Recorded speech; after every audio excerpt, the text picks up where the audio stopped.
Good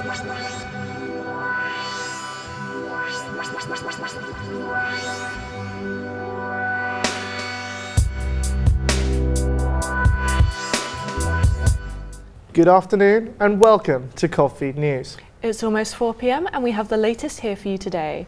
From the strain on student nurses during their placement to the closure of a grassroots music venue.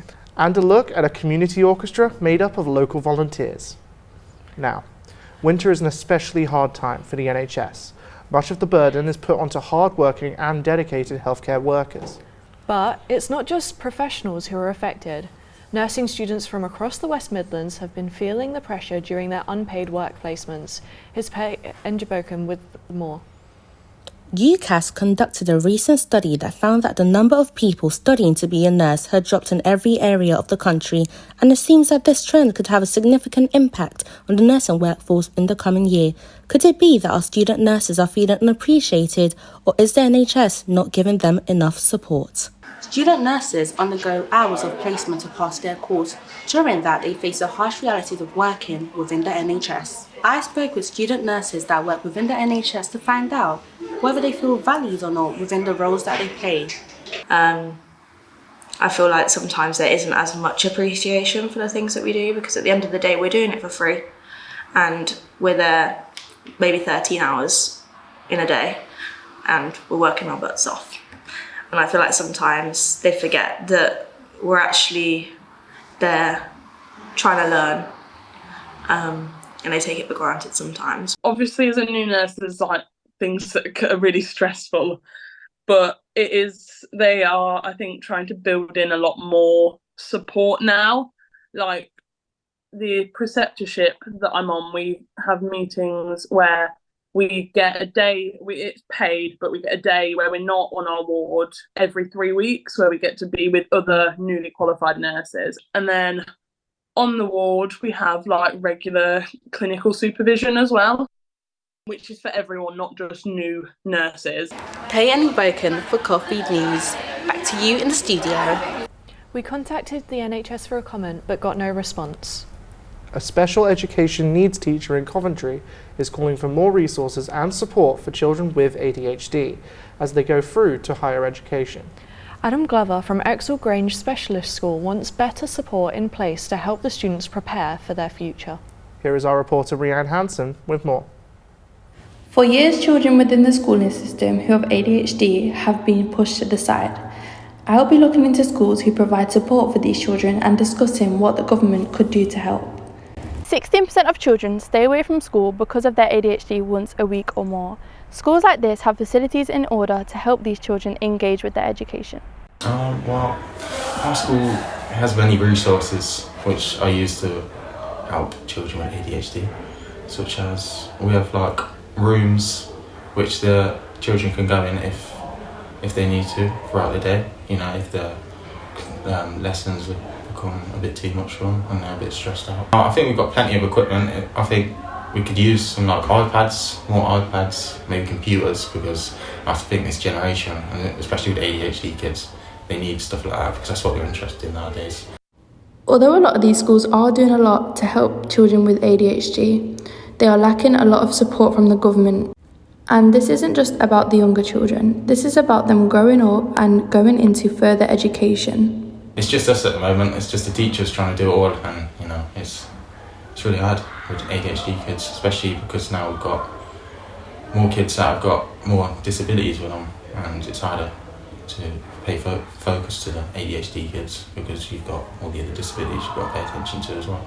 So it is really hard, and it would be nice if the government could, you know, at least acknowledge that more support needs to be given. ADHD children require one-to-one, and yeah, they might lose that in further education because there's no funding for a one-to-one teacher to be with them. This has been Rhiann Hansen for Covfeed News. Head to Covfeed CU on Instagram for some tips on how to stick to a routine with ADHD. But first, today's top stories from around the West Midlands. Former Sky Blues manager Mark Robbins has received an honorary doctorate from Coventry University today. The legendary manager, sacked from his job only 2 weeks ago, has now been made an honorary Doctor of Administration. It is clear to see that Robins will always have a special place in the local community. Car manufacturer Jaguar is undergoing a complete rebrand to an all-electrical vehicle manufacturer. Their latest advert revealed their new design, language and logo, and it has definitely stirred up the internet. The Warwickshire-based company unveiled their plans of turning all-electric back in 2021 and aim to achieve this by next year. All signs seem to point to electric vehicles as the direction the automotive industry is going. Police have closed off a drugs den flat in Charles Gardner Road in Leamington Spa, following a serious incident. The closure order means that no one is allowed to enter the flat for 3 months. The tenant has since been evicted and arrested with the charges of drug dealing and antisocial behaviour. More than 12,000 children across the region are living in temporary accommodation, according to a report by the West Midlands Combined Authority. The document has also shown that the number of households needing support to prevent the children becoming homeless has also increased in the last year. A new 3,191-seat stand and 146-bed hotel is to be built for Edgbaston Stadium in Birmingham. More than half of the hotel rooms are set to have a view of the pitch, and a new restaurant bar will also be built. On game days, though, expect certain areas to be restricted for those who do not have a ticket or hospitality access. An update on a story from yesterday, Coventry City Council has launched an investigation into the unauthorised works that were carried out on a Grade 2 listed building, previously known as the Oak Inn. Due to its listing status, all alterations to the building must get permission from the council. The Festival of Christmas occurred last night in Coventry City Centre. Replacing the Christmas light switch on, the event was full of festive spirit, plenty of food, animatronic polar bears, light shows, and of course a meeting with the reclusive Santa himself. Staying with Christmas, Royal Mail has recruited an extra 16,000 temporary workers to try and deal with the extra pressure in deliveries during the festive season. Our reporter Maya Ali has also been looking into the challenges delivery drivers face and their stresses preparing for the Christmas rush. The UK's experience is short of delivery drivers. Coventry is affected by this. As demand for the fast, reliable delivery grows, so does the pressure on the delivery drivers who work here. I spoke to every driver, Johnson Gamphy, to see what pressures he faces. Quite a lot of pressures actually. Sometimes I don't have enough time, you see, to deliver all the parcels to the recipient. You know, sometimes I have to move my time slots, which doesn't help the person I'm delivering to. So yeah, there's that pressure. There's pressures of the amount of parcels I'm receiving. Sometimes I'm receiving too many for me to hold in my car. Across the UK, delivery drivers are working harder than ever to meet the skyrocketing demand in cities like Coventry.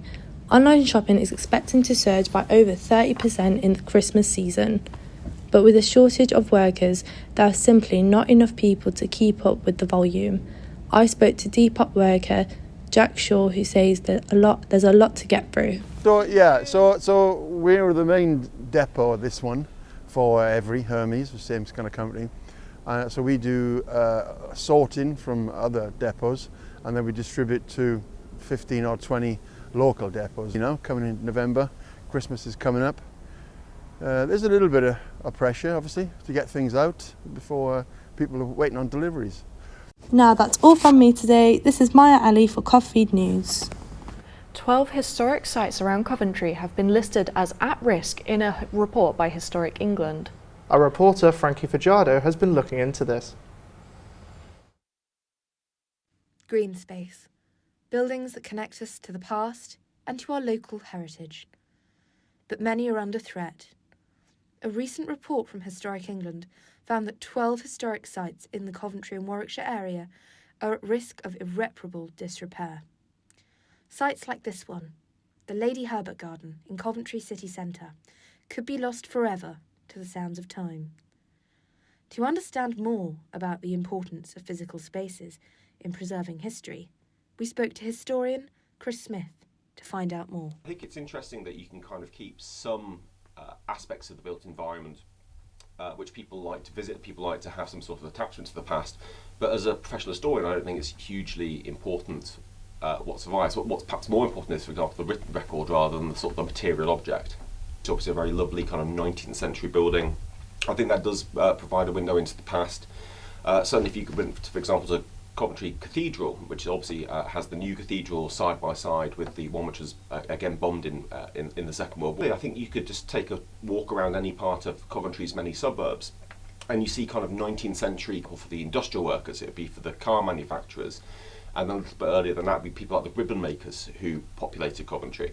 And I think you can get a very good sense of kind of actually how ordinary people live just by walking around these apparently kind of like so-called not special buildings. I think you get an equally kind of important view of the past through that. It'd be better walking around somewhere like Earlston or Chapelfield. I think that would give you a better insight into what's going on.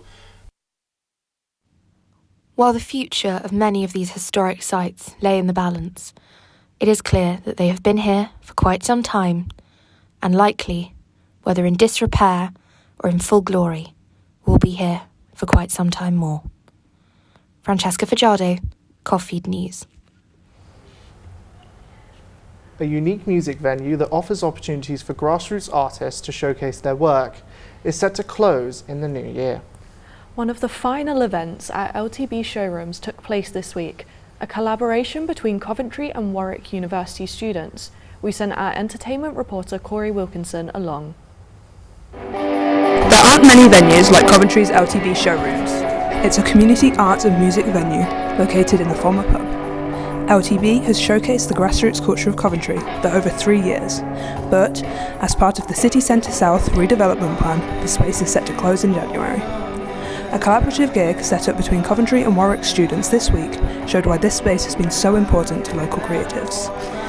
Event manager Harvey Shields told us what the venue has meant to him.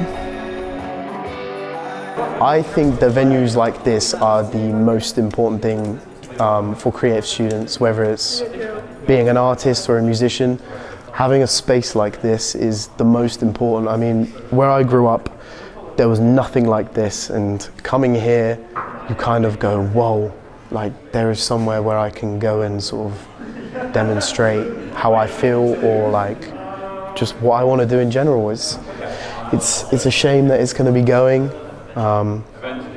but I guess it's not in our power. So.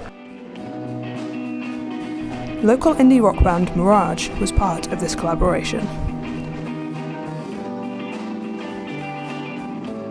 I think free events is really the way to do it, because there are a lot of events you kind of you might try and get people to pay like 15 to pay for all the work and like equipment and things like that. It ends up no one shows up.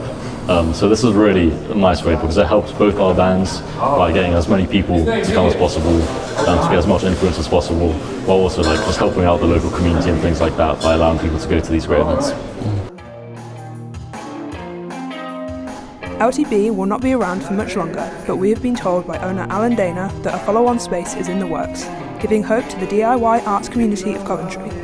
I've been Corey Wilkinson for Covfeed News. If you want to hear more about LTB's upcoming events, head to our website, covfeed.co.uk.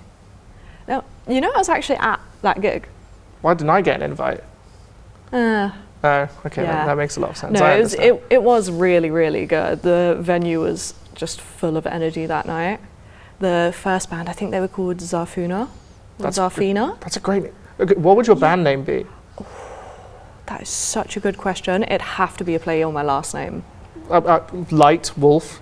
Light Wolf. Light Wolf? That's our band name. It's a deal. I don't know if I'm sold on it. We'll move on. Yeah. And as bands like Mirage just proved, we still retain our title as the City of Culture. I've been out speaking to members of a community orchestra made up of local volunteers that shows Coventry's artistic spirit. Workers by day and musicians by night. Meet the community orchestra at the heart of Coventry.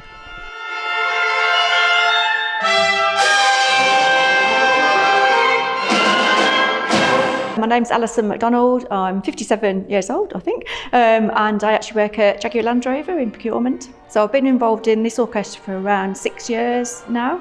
I actually played cello when I was very young, and then I gave it up because I had lots of other things to do, like exams and what have you.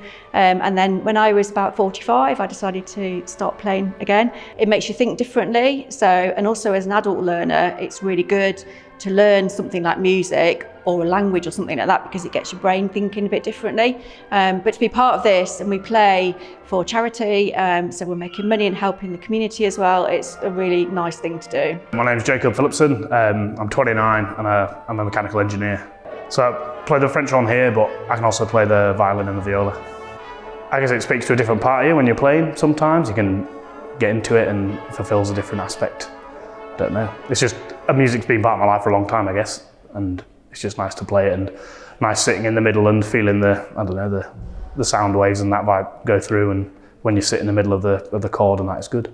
It's just a way of, I guess, another form of expression without talking or dancing about.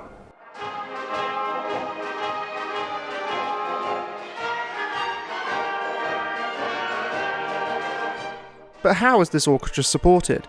I spoke to Catherine Evans, the charity advisor at the Heart of England Co-op, about the orchestra's role in the local community. So my role is very much out in the community and also promoting our corporate charity. But with the orchestra, we've been supporting them for many, many years, and we pay for their rehearsal, which we're here tonight, and then we also sponsor their concert every September. For every concert they do, they support a charity. So in September, it was Macmillan. My name is Mark Wotton, I'm 52 years old and I am the conductor of the Heart of England Cooperative Concert Orchestra. I kind of like making music, and when I conduct, I get to interpret the music the way I like. And so we get to experiment, we get to try new things, we get to push people to their limits a little bit, which is, just a little bit out of their comfort zone, and that gives them a little bit of a challenge as well. And I just like working with a big group, so it's really good, giving everybody a bit of a challenge.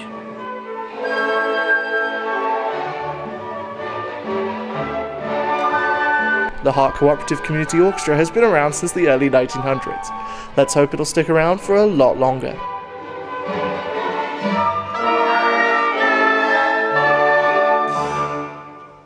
That's it. See, now you know why you didn't get an invite to my gig. I think my gig was cooler. I don't think an orchestra is a gig. I think by any definition it's a gig, but okay, changing the subject a little bit, what musical instrument, if you could play one, would you play? See, I can't play any instrument. Good start. I guess a trumpet. I can make a good trumpet noise just myself. I'm not going to do it. But you can't sell something like that. No, not, okay. Not going to do it. So I've always wanted to play bass, because it's like guitar, but it's like the cooler guitar, Is it? Not by any known metric, no, but we can dream. But anyway, I think we're all a bit aware that it's been a smidge chilly lately. Just a bit biting. I don't suppose we're in for a silver lining. Please, Emily, tell us, are we going to be having a snowy weekend? Good afternoon from our studio in Coventry. We are looking forward to some clear but cold weather for the rest of today, with temperatures reaching heights of 3 degrees and lows of -1 tonight. Tomorrow there will be more of the same, with the cloudy morning clearing up after midday, with highs of 5 degrees and lows of 0. Looking ahead to the weekend, temperatures are going to rise slightly, but the chances of rain and extreme winds. We should be experiencing highs of 14 degrees and lows of 8. Make sure to wrap up this weekend. That's it for the weather. Back to you, Katie and Jack and Katie. And that's it from us for today. Be sure to check out our deep dive on ADHD in the education system at covfeed.com and our social media accounts on Twitter and Instagram. Have a great evening, everyone. Stay safe, see all the gigs you can, and see you soon. Thank you.